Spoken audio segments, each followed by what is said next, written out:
اما بعد فاعوذ باللہ من الشیطان الرجیم بسم اللہ الرحمن الرحیم لا الہ الا اللہ وقال اللہ تبارک و تعالی محمد الرسول اللہ اللہم سبحانک لا علم لنا الا ما علمتنا انک انت العلیم الحکیم مولا یا صلی وسلم دائما ابدا علی حبیبک من زانت بہ الاسر۔ کتاب حکیم نے آیات مبارکہ کے ان دو جملوں میں، کتاب الہی کے ان دو جملوں میں سارے کا سارا اسلام سمو دیا ہے، اور ان دو جملوں میں اتنی طاقت، اتنا نور، اتنا کمال اور صاف اور شفاف کرنے کی اتنی قوت ہے کہ نسلوں کا کفر و شرک اور عمروں کی گمراہی خلوص دل سے ایک دفعہ ان دو جملوں کو قبول کرنے اور دہرانے سے دور ہو جاتی ہے، اور اگر اسی وقت اس بندے کی موت آ جائے، اسے نماز سیکھنے کی فرصت نہ ملے، رمضان کی کوئی ساتھ نصیب نہ ہو، جہاد کے بارے سوچنے کی فرصت نہ ملے، عبادات کا تصور اور نیکی کا تصور ابھی تک اس کے پاس نہ ہو، خلوص دل سے یہ دو جملے زبان سے ادا کرے اور دل سے تصدیق کرے، اور اسی وقت موت آ جائے، تو اجمان تمام مسلمانوں کے نزدیک وہ قطعی جنتی ہے، اگرچہ اس کی سابقہ زندگی کفر و شرک میں بسر ہوئی ہو، اس کی سابقہ زندگی دین سے دوری اور گمراہی میں بسر ہوئی ہو، لیکن ایک آن ایک لمحے کا یہ سفر ایک بار ان دو جملوں کو دہرا لینا، ایک بار ان کی دل سے تصدیق کر لینا، زندگی بھر کے گناہوں، خطاؤں اور زندگی بھر کی گمراہیوں کو اور ان کی بنائی ہوئی ساری ظلمتوں کو اس سے دور کر کے اس کے سینے کو تجلیات باری کا مخزن بنا دیتی ہے، محبت بنا دیتی ہے۔ اسی لیے یہ باب الاسلام ہے، اسلام میں داخلے کا دروازہ ہے یہ جملہ مبارکہ، اور سادہ سا مفہوم، بڑا سادہ سا عام فہم مفہوم اس کا یہ ہے کہ اللہ واحد و لا شریک غیر مشروط عبادت کے لائق ہے، غیر مشروط اطاعت کے لائق ہے، بغیر کسی شرط کے، بغیر کسی بات کے، بغیر کسی حیل و حجت کے، اس کی شان ایسی ہے کہ اس کی بلا چوں چرا اطاعت کی جائے۔ یہ بات کس نے بتائی؟ آپ کیسے جانتے ہیں؟ اور اگر اطاعت کی جائے تو وہ کیا ہوگی؟ اطاعت الہی کیا ہے اور اس کی نافرمانی کیا ہے؟ یہاں دو سوال پیدا ہو جاتے ہیں کہ اتنی بڑی بات، یہاں تو ہر دوسرا بندہ خدائی کا دعوے دار ہے، یہاں تو انسان تھوڑے ہیں اور بت زیادہ ہیں، ہر حاکم، ہر سلطان، ہر فرمان روا اپنی حکومت، اپنی شہنشاہیت، اپنی بادشاہی، اپنی خدائی کا دعوے دار ہے۔ تو اتنی بڑی بات کہ ایک طرف کروڑوں لوگ یہ دعویٰ لیے کھڑے ہیں، کوئی کہتا ہے میں خدا ہوں، کوئی کہتا ہے میرا یہ بت خدا ہے، کوئی کہتا ہے فلاں خدا ہے، فلاں خدائی طاقت ہے، تو ان سب پر آپ خط تنسیخ پھیر رہے ہیں، سب کو آپ ایک قلم سے اڑا رہے ہیں، تو اتنی بڑی بات آپ کو اتنا یقین کس نے دلا دیا کہ آپ سارے لوگوں کی باتوں کو رد کر کے اس ایک بات پر آ گئے کہ اللہ کے سوا کوئی دوسری ایسی ہستی نہیں جس کی اطاعت بلا چوں چراں کی جائے؟ فرمایا یہ بات بتائی ہے محمد الرسول اللہ صلی اللہ علیہ وآلہ وسلم نے، وہ ہستی جو اصدق الصادقین تھی اور جس پر اس کے دشمنوں نے دنیا بھر کے الزامات لگائے، لیکن یہ الزام بھی نہ لگا سکے کہ اللہ کا یہ بندہ جھوٹ بولتا ہے۔ اپنوں کی شہادت تو اپنوں کی ہوتی ہے۔ کفار مکہ نے ایک دفعہ سرکردہ لوگوں کا ایک اجتماع رکھا جس میں یہ بات زیر بحث آئی کہ لوگوں کا مکے میں حاضری کا موسم آ رہا ہے، عہد جاہلیت کے حج کا موسم آ رہا ہے، بازار لگیں گے، منڈیاں لگیں گی، میلہ لگے گا، لوگ آئیں گے مکے کی زیارت کو، تو یہ بات تو جو بھی سنے گا، پہلے تو یہ بات اہل مکہ اور گرد و نواح کے درمیان تھی، اب تو پورا عرب یہاں جمع ہوگا تو یہ بات تو پورے عرب میں پھیل جائے گی، اور ہم میں سے ہر بندہ کوئی الگ راگ الاپے گا، آپ کے خلاف جو زبان کھولے گا وہ کوئی الگ الزام لگائے گا، تو اس طرح لوگ کہیں گے کہ تم جھوٹ بولتے ہو، تم خود کسی ایک بات پہ متفق نہیں ہو، تو کوئی ایک بات طے کر لی جائے جو ہر آنے والے کو ہم بتا سکیں۔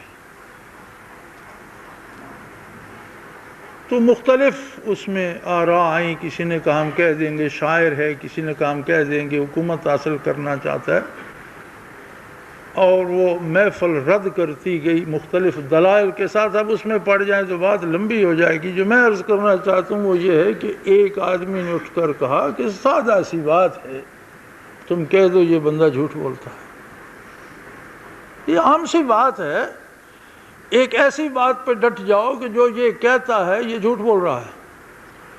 تو مشرکین کے رؤساء جو وہاں جمع تھے انہوں نے یک زبان کہا کہ اس طرح کا بکواس نہ کرنا ورنہ تم جھوٹے کہلاؤ گے۔ یہی تو ایک بندہ ہے جس کے بارے کوئی یہ نہیں سوچ سکتا کہ یہ جھوٹ بولتا ہے، یہ یہاں پیدا ہوئے اور یہ 42-40 سال یہاں ہمارے ساتھ رہے، اب آ کر اختلاف تو شروع ہوا۔ اگر اس اعلان نبوت سے پہلے بچپن سے لے کر کہولت تک 40 سال تک ہم ایک جملہ جھوٹ ثابت نہیں کر سکتے تو آج کیسے کہہ دیں گے یہ جھوٹ بولتا ہے؟ کیا لوگ اتنے بے وقوف ہیں کہ وہ یہ نہیں دیکھیں گے کہ یہ ایک اتنے سچے بندے پر جھوٹ ہونے کا الزام لگانے والے خود جھوٹے؟ یعنی یہ مجبوری تھی کافروں کی کہ وہ ایسا نہیں کہہ سکتے۔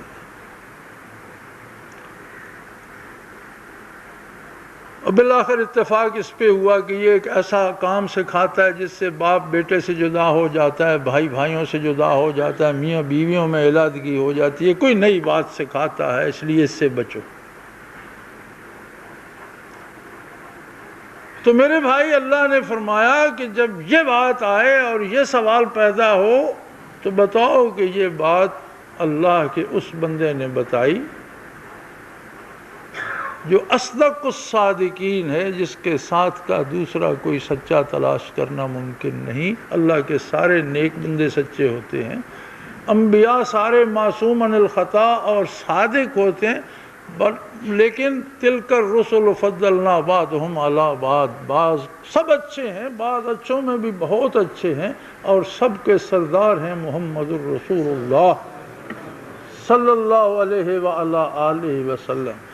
اگر آپ نے یہ بات بتائی تو یہ آپ کی ذمہ داری بنتی ہے کہ آپ ہی بتائیں کہ اللہ کی رضامندی کس میں ہے اور اللہ کی ناراضگی کس میں۔ میں آپ مولانا پیر صاحب نیک پارسا جو بات بتائے گا وہ حضور کی بات ہمیں بتائے. اپنی طرف سے آج تک کوئی مجاز نہیں ہے کہ جس کام کو اللہ کے رسول نے اللہ کی اطاعت نہیں کہا وہ اسے اطاعت کہہ سکے، یا جسے حضور نے اطاعت کہا ہے کہے اب اس کی ضرورت نہیں. یہ ممکن نہیں ہے، نہ تب تھا نہ اب ہے، اور نہ جب تک حضور علیہ الصلوۃ والسلام کی نبوت ہے تب تک ممکن ہوگا. آپ کی نبوت کی حدود کیا ہیں؟ جب تک دنیا آباد ہے اور کوئی متنفس یہاں سانس لیتا ہے اس کے لیے اللہ کا نبی ہے محمد الرسول اللہ. یہ اس کی قسمت کہ وہ ایمان لاتا ہے یا انکار کرتا ہے، وہ مومن ہے یا کافر. امت کے دو حصے ہیں، امت دعوت مومنہ اور امت دعوت کافرہ. جس نے دعوت کا انکار کیا وہ کافر تو ہوا، لیکن کوئی دوسرا دروازہ نبوت کا اس کے لیے موجود نہیں ہے. اب یہ جو امت دعوت کافرہ ہے اور جو امت دعوت مومنہ ہے تو بڑا فاصلہ ہو گیا ان میں. وہ کہتے ہیں اللہ واحد لا شریک ہے، انہوں نے گھر گھر بت بنا کے رکھے ہوئے. وہ کہتے ہیں عدل وہ ہے جو اللہ فرمائے، یہ کہتے ہیں نہیں ہم نے مل کر ایک قانون بنایا وہ عدل ہے. یہ تو جہالت ہے جو تم کہتے ہو. امت دعوت مومنہ کہتی ہے کہ معاش کا ایک نظام رب العالمین نے دیا ہے جو تمام نوع انسانی کے ہر فرد کے حقوق کا تحفظ کرتا ہے کہ کس کو کس طرح سے دولت حاصل کرنے کا کتنا حق ہے اور دوسرے کے حقوق کی حدود کیا ہے. اب دوسرا معاشرہ جو دعوت کافرہ ہے وہ کہتا ہے نہیں بھئی یہ تو کام یہ قابل عمل کہاں ہے، ہم نے ایک اصول بنایا ہے جس میں دولت زیادہ کمائی جا سکتی ہے، پیسہ زیادہ آ سکتا ہے، اس میں زیادہ آسانیاں ہیں، وہ صحیح ہے. تو کیا امت دعوت مومنہ جو ہے اس کے پاس گنجائش ہے کہ وہ امت دعوت کافرہ کی ان باتوں کو قبول کر لے اور اپنا ایمان بھی سلامت رکھے؟ اس بات کا فیصلہ کرانے کے لیے ہمیں اسلام کے اس عہد میں جانا چاہیے جب جہاد فرض نہیں تھا، جب مسلمانوں کو تلوار اٹھانے کی اجازت نہیں تھی، اور وہ کوئی ایک دن دو دن کی بات نہیں ہے. اعلان نبوت سے 13 برس کی طویل داستان ہے جس کا ایک ایک لمحہ کسی قیامت سے کم نہیں. 13 برس کا طویل سفر ہے جس کا ایک ایک قدم دنیا بھر کے سارے مصائب سے بھاری ہے، جس میں خاندانوں سے لوگ نکالے گئے، گھروں سے نکالے گئے، معاشرے سے مقاطعہ کر دیا گیا، اور 3 برس تک شیب ابی طالب میں بھوک پیاس اور مفلسی افلاس کی نظر ہوتے رہے. یہ زمانہ آیا کہ پرانے چمڑے جلا کر ان کی چھائی صحابہ کرام نے پھانکی اور اوپر سے پانی پی لیا، لیکن کافرانہ نظام کے ساتھ سمجھوتا قبول نہیں فرمایا. زبانی رد کا حکم تھا، زبانی رد فرماتے رہے، اور اسی رد سے ناراض ہو کر بلکہ یہ لمحہ بھی آیا مشرکین مکہ نے گھبرا کر یہ بھی کہا کہ آپ کو اگر حکومت چاہیے تو ہم تمام عرب کے قبائل کو جمع کر کے آپ کو عرب کا فرما روا بنا دیں. آپ کو اگر دولت چاہیے تو ہم اتنی جمع کر لیں گے کہ عرب میں کسی کے پاس نہ ہو. آپ کو اگر کسی سردار کسی رئیس کی بیٹی سے شادی کرنا مطلوب ہو تو ہم حسین ترین بیٹیاں سرداروں کی اور رؤساء کی پیش کر دیں گے، جو آپ پسند فرمائیں اپنی زوج. صرف اتنا اپنا دین مت چھوڑیے، اپنی عبادت عبادت مت چھوڑیے، اپنا طرز زندگی مت چھوڑیے، لیکن جو ہم کرتے ہیں اسے غلط کہنا چھوڑیے۔ اپنا کام آپ پہلے بھی تو مکے میں کتنے مذاہب ہیں، ہر کوئی اپنی عبادت کرتا ہے، عبادات ہم اپنی کرتے ہیں، آپ اپنی کریں، ہم اپنے دین پہ آپ اپنے کریں، لیکن معاملات جو ہیں مکے میں پہلے کسی میں اختلاف نہیں ہے، یہودی ہیں، نصارہ ہیں، مشرکین ہیں، بتوں کے پجاری ہیں، جنوں کے پوجا کرنے والے ہیں، اور آتش پرست ہیں، ستاروں کے پجاری ہیں، فرشتوں کو اللہ کی بیٹیاں مان کر پینے والے ہیں۔ دنیا میں جہاں جہاں جو مذہب ہے اس کا کوئی نہ کوئی ذرا جہاں مل جاتا ہے، کیونکہ رب پورے زمین کے سفر کرتے تو کہیں نہ کہیں سے کوئی نہ کوئی لے آتا ہے۔ یہ سارے مذاہب عبادت اپنی کرتے ہیں، عقیدہ اپنا رکھتے ہیں، لیکن معاشرتی معاملات میں ہم سب مل جل کر رہتے ہیں۔ ہمارا حلال حرام ایک ہے، ہماری عدالتیں ایک ہے، ہمارا انصاف ایک ہے، ہمارے لین دین اور بيع و شراء ایک ہے۔ آپ اس میں رکھنا نہ ڈالیں، ہمارے بيع و شراء کو غلط نہ کہیں، ہمارے طریقے عدالت کو باطل نہ کہیں، ہمارے معبودان کی جو ہے بتلان کی بات نہ کریں، آپ اپنے رب کی پرستش کریں اپنے کی، اور شہر میں ہم سب اپنے سکون سے مل کر رہیں گے۔ بھلا امن کا داعی محمد رسول اللہ سے بڑا کون ہوگا؟ وہ وجود موجود جسے رب العالمین فرماتا ہے وما ارسلناک الا رحمۃ للعالمین۔ اللہ جل شانہ رب العالمین ہے، جہاں اللہ کے سوا کوئی مخلوق جاندار یا بے جان ہے تو عالمین میں شامل، سوائے اللہ کی ایک ذات کے باقی سارے جہان وہ کتنے ہیں، سارے عالم وہ کتنے ہیں، ساری کائناتیں وہ کتنی ہیں، عالمین میں شامل ہیں۔ جہاں جہاں تک اللہ کی ربوبیت ہے وہاں تک محمد رسول اللہ سے مطلب ہے۔ آپ کی رحمت ہے، اللہ کی رحمت ہے آپ ان سارے جہانوں کے لیے، بھلا ان سے بڑا امن پسند کون ہو؟ ہمارا امن تو میرا مشن ہے، لیکن حق اور باطل کا سمجھوتا امن نہیں فساد ہے۔ جسے تم امن کہتے ہو یہ فساد ہے، یہ امن نہیں ہے۔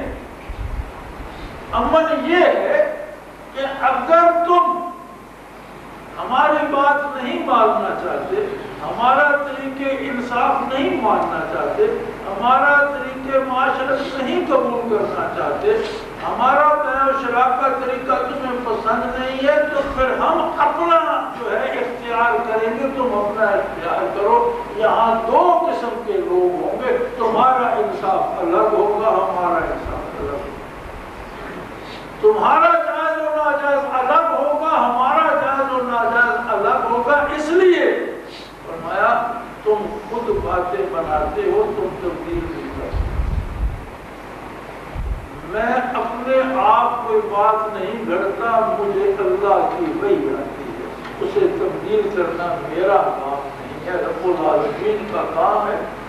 وہ کسی حکم کو منسوخ کر دے، اس کی جگہ دیا بھیج دے، تو اس میں اسے میرے مشورے کی ضرورت بھی نہیں، یہ اس کا کام ہے۔ اور یہی شان الوہیت ہے کہ نہ وہ کسی کے مشورے کا محتاج ہے، نہ کسی کی حمایت کا محتاج ہے، نہ کسی کی اطاعت کا محتاج ہے، نہ عدم اطاعت سے اس کی شان میں کوئی سر اوپر کا۔ اب اس کا رد عمل بڑا شدید تھا، اور یہ بات مت بھولیے کبھی اسلام اور مسلمان گنتی کے لوگ صرف مکے میں تھے، ہوئے زمین کا ہر باسی کافر، سوائے ان چند نفوس قدسیہ کے جو مکہ مکرمہ میں حضور کے گرد جمع ہو گئے تھے، ابھی باہر اسلام کی خبر نہیں پہنچی تھی، کیسر بھی کافر کی طاقت تھی، کسرا بھی کفر کی طاقت تھی، اور یہ دونوں طاقتیں اس زمانے میں آج کے امریکہ اور روس اور چین سے زیادہ طاقتور تھی۔ زمانہ افرادی قوت کا تھا، اور ان کے پاس بے پناہ افرادی قوت تھی، بے پناہ وسائل تھے، فوجی بھی مالی بھی ہر طرح۔ صرف یہ دو نہیں، دنیا کا ہر فرمان روا، اور ان لوگوں سے علاوہ خود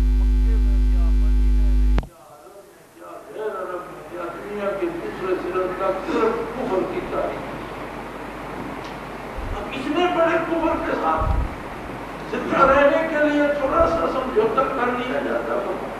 زندہ رکھنا بھٹکنا یہ رب العالمین کا کام ہے. سمجھوتے وہ کرتے ہیں جو بات اپنی طرف سے کرتے ہیں، نہ تو اپنی بات کر نہیں رہتے. مجھے نہ تمہاری سلطنت چاہیے، یہ تو تم حکومت کی بات کرتے ہو. آپ کا ارشاد علی کا مفہوم یہ ہے کہ یہ سب باتیں تو ممکن ہے جو تم کر رہے ہو. اگر تم مجھے یہ یقین دلاؤ کہ تم آسمان سے چاند اور سورج اتار کر لے آؤ گے اور ایک میرے ایک ہاتھ پہ رکھ دو گے، دوسرا دوسرے ہاتھ پہ رکھ دو گے، میں تب بھی وہی کہوں گا جو میرا رب مجھے کہنے کا. حضور کا ارشاد علی یہ ہے، حکمران بنا دینا، دولت جمع کر دینا یا شادی کرا دینا تو ممکنات میں سے ہے، انسان کے اختیار میں اللہ نے دیا ہے. آسمان سے سورج کو آج تک کوئی نہیں لا سکا، چاند کو نوچ کر کوئی نہیں لا سکا اور لا سکتا نہیں. اگر تم یہ کہو کہ تمہیں یہ طاقت ہے کہ تم سورج اور چاند لا کر میرے ایک ایک ہاتھ پہ ہتھیلی پہ رکھ دو گے، میں پھر بھی وہی کہوں گا جو رب العالمین کی ہوئی ہے. اب اس کے بعد ہجرت فرمائی حضور نے. ہجرت کیا بڑے شوق سے مسلمانوں کی عرصہ حیات تنگ ہو گیا اور اللہ نے حکم دیا، اجازت دی. پہلے حبشہ کو مدینہ منورہ سے جانے ساتھ مجھے انہوں نے دعوت کی، حضور نے قبول فرمائی. کیا خوش نصیب زمین کی اور کیا خوش نصیب ہو. اہل مکہ ضد نہ کرتے، اہل مکہ انہوں نے نبوت قبول کرتے. بیت اللہ کے پہلو میں آج روزہ اطہر ہوتا، مکے کا سن کے ہم نے کون. ہجرت فرما کر مسلمانوں کی کمزوری ظاہر نہ ہوئی، مکے کی معلومی ظاہر ہو گئی. آج ادب گاہست زیر آسماں از عرش نازک کر، ادب گاہست زیر آسماں از عرش نازک کر، نفس گم کر کبھی آئیں جنید و واجدی. اور میں اس مصر کو بدل کر پڑھا کرتا ہوں، نفس گم کر کبھی آئیں ابو بکر و عمر نہیں جا.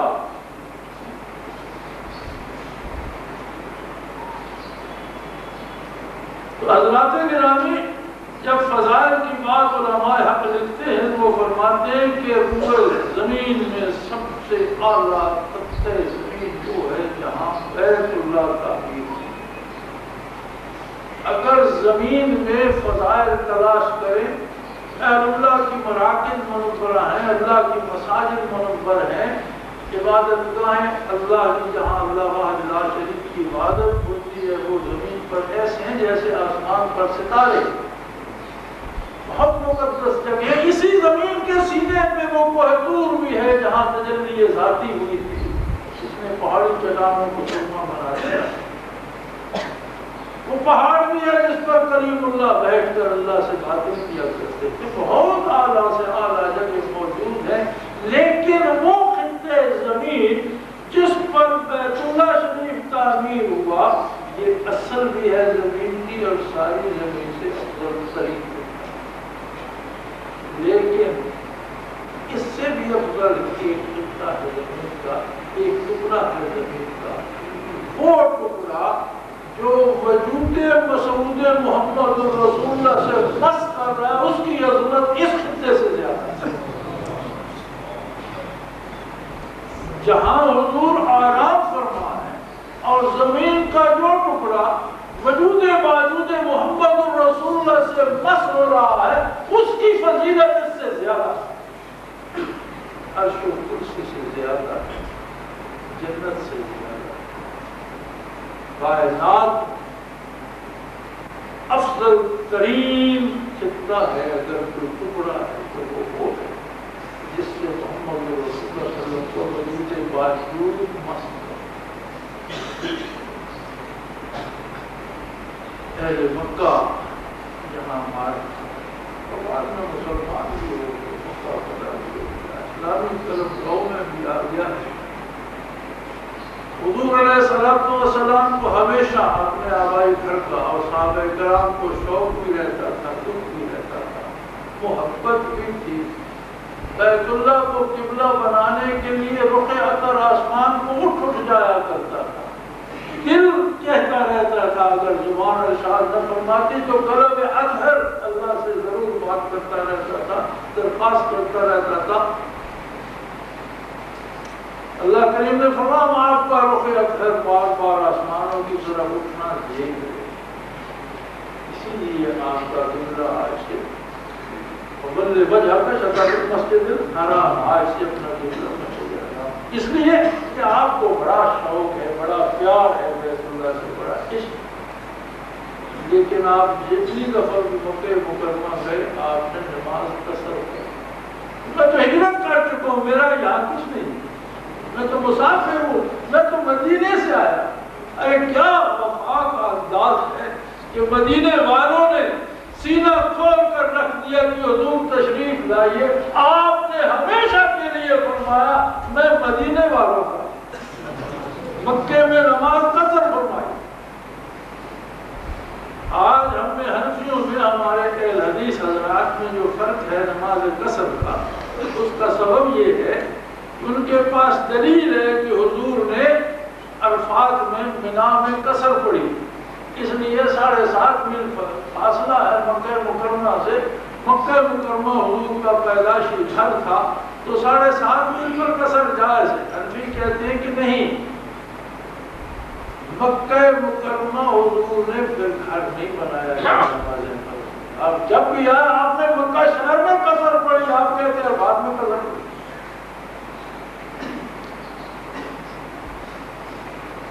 اور کسی صحابی نے اپنی زمین کا ایک ذرہ، اپنے گھر کی ایک جھلک، اپنی جائیداد کا کوئی قطرہ، جب مکہ فتح ہو گیا تھا تو جو گھر صحابہ چھوڑ دے وہ تو حکومت اسلامی انہیں دے سکتی، وہ جائیدادیں وہ بغیر واپس کر سکتی تھی، وہ سرمایہ جو لٹ گیا تھا واپس لے کر دلوا سکتی تھی، کسی نے واپس لیا تو اللہ کی راہ میں چھوڑ دیا تھا، اب اللہ ہی سے جا کر لے گی۔ تو ہم نے کسی کو نہیں دیا، وہ سارے صحابہ وہاں قصر کرتے تھے، کسی نے اپنا گھر واپس نہیں دیا، اپنی جائیداد واپس نہیں دی، اپنی دولت واپس نہیں دی۔ فتح مکہ کے بعد کسی کو ہجرت میں چھوڑی ہوئی چیز کا کوئی رائے کا دانہ نہیں ملا، نہ کسی نے مطالبہ کیا۔ اس لیے وہ فرماتے تھے ہمارا گھر تو مدینہ ہے، یہاں کچھ تھا تو ہم نے اللہ کے لیے چھوڑ۔ لیکن اگر یہ کچھ تھوڑا سا سمجھوتا ہو جاتا اور کفار سے یہ کہہ دیا جاتا کہ تمہارے مفادات کو بھی ہم ٹھیس نہیں پہنچنے دیں گے، اب کچھ ہم بھی گزارا کر لیں گے، تو ہجرت کی نوبت آ گئی، جو ہی جہاد فرض ہونا چاہیے تھا، کیونکہ جہاد کس سے کروں؟ جہاد کا تو مفہوم ہی یہ ہے کہ کفر میں پھنسی ہوئی اللہ کی مخلوق کو، گمراہی میں جکڑی ہوئی اللہ کی مخلوق کو محنت کر کے، کوشش کر کے اللہ کی اطاعت کے دائرے میں لایا۔ اور اگر کوئی ظلمن انہیں جکڑ کر رکھنا چاہے، یا کوئی ظلمن ان پر مسلط ہو، یا کوئی ظلمن مسلمانوں کو ضرر پہنچانا چاہیے، تو بنو کے شمشیر اس کا دفاع کیا جائے، یہ جہاد ہے۔ تو جب باہمی مفادات کے تحفظ کا معاہدہ ہو جاتا ہے تو پھر جہاد کی کیا ضرورت ہے؟ حضرات، اسلام وہی ہے جو آقا نامدار صلی اللہ علیہ وآلہ وسلم کا ارشاد ہے، آپ کا نقش قدم ہے، اس چیز کو حضور نے کیا جس کو ہوتے دیکھ کر پسند فرمایا، جس کے کرنے کا حکم دیا، جسے سن کر قبول کر لیا، یہ سارا اسلام۔ حضور علیہ السلام نے سمجھوتے فرمایا کافروں کے اور نبی کے سمجھوتے اعتراض بھی ہوئے، صحابہ کرام کو ناگوار بھی ہوئے، اطاعت رسول اور اطاعت الہی سمجھ کر خاموش ہو گئے، ورنہ حدیبیہ کا معاہدہ کسی صحابی کو پسند نہیں آیا۔ عرض کی یا رسول اللہ آپ اللہ کے نبی نہیں ہیں؟ فرمایا اللہ کا نبی ہوں۔ آپ سچے نہیں ہیں؟ میں سچا ہوں۔ پھر آپ اتنے دب کر مانا کیوں کر رہے ہیں؟ فرمایا تم نہیں جانتے یہ رب کیا۔ جس معاہدے کو یہ سمجھا جا رہا تھا کہ اس میں مشرکین جو ہے وہ بالا دست ہیں، اللہ کریم نے فرمایا اِنَّا فَتَحْنَا لَكَ فَتْحًا مُبِينًا، یہ تو ہم نے تمہیں ان پر غلبہ اور فتح دے دی۔ یہ بے وقوف ہے، انہیں تھوڑا سا وقت گزار کر لینے، یہ تو فتح کا ایک دعویٰ وہی ہوا، مکہ فتح ہو گیا اور صلح حدیبیہ نے کتنے سال وقفہ لے لیا جس میں مسلمان اسلام پھیلا سکے، لوگوں تک بات ہو سکی اور اسلام ایک قوت بنے۔ اور جس دن مکہ مکرمہ کا رخ کیا لشکر اسلامی نے تو مکے میں سخت نہیں تھی کہ پھر حدیبیہ پر آ کر روکتا یا کسی مقام پر جا کر کیمپ لگاتا، بلکہ مکے نے معذرت میں اور اپنے آپ کو مسلمانوں کے سپرد کرنے میں عافیت سمجھی اور قربان جائیے اس میں فن رسول کے صلی اللہ علیہ وسلم، جس پر جن لوگوں نے پتھر پھینکے، گلیوں میں کانٹے بچھائے، بیت اللہ میں داخلہ مشکل کر دیا، اونٹ کی اونجڑی کمرے اقدس پہ لاد دی، گردن عالی میں چادریں ڈال کر بٹ دی، اتنی بٹی کہ آنکھ مبارک میں سماع مبارک کو بول پڑی، سارے سامنے کھڑے تھے اور حضور بیت اللہ شریف کے دروازے میں جلوہ پکڑ تھے۔ امت مکے والوں، اب بتاؤ تم کیا سوچتے ہو میں تمہارے ساتھ کیا کروں؟ کافروں نے بھی یہ کہا تھا انت کریم ابن کریم، اس کو ایک کریم کا بیٹا ہے اور کریم میں ہم تو جائز، جو ہم کرتے رہے یہ جہالت تھی، تیرا شان و کرم ہے۔ فرمایا میں آج تمہیں وہی بات کہتا ہوں جو میرے بھائی یوسف نے اپنے بھائیوں سے کہی تھی، لا تثریب علیکم اليوم انتم الطلقاء، جاؤ تم سب آزاد ہو، تمہیں جنگی قیدی بھی نہیں بنا رہا، تم جنگی قیدی بھی نہیں ہو، آزاد ہو، اور آج سے پہلے تمہارے کسی عمل پر گرفت بھی نہیں ہوتا۔ جو تکلیفیں ہمیں پہنچی اللہ ہمیں ان کا اجر دے گا، اس کے بدلے میں تمہیں نگاہ نہیں دیتا، لیکن عبادت صرف اللہ کی ہوگی اور عبادت وہ ہوگی جو اللہ چاہتا ہے، بے و شراب وہ ہوگی جس کا حکم اللہ نے دیا، خرید و فروخت وہ ہوگی جس پر تم سمجھوتے کرنا چاہتے تھے، تمہاری نہیں ہوگی، اصلاح تم کا۔ جان بخشی تو فرمائی، نظام پہ لچک پیدا نہیں فرمائی، یہ جو نظام آپ کا نہیں رب العالمین کا ہے۔ آپ صلی اللہ علیہ وسلم تو وہ دریائے نور ہے جو وہ نظام ہم جیسے خطا کاروں تک پہنچاتا ہے، وہ دریائے نور ہے جس سے اللہ کی مخلوق اللہ کے انوارات سے سیراب ہوتی ہے اور اطاعت الہی کے جام بھر بھر کے پیتی ہے، اس کے باہر تو کہیں یہ جام ملتا ہے۔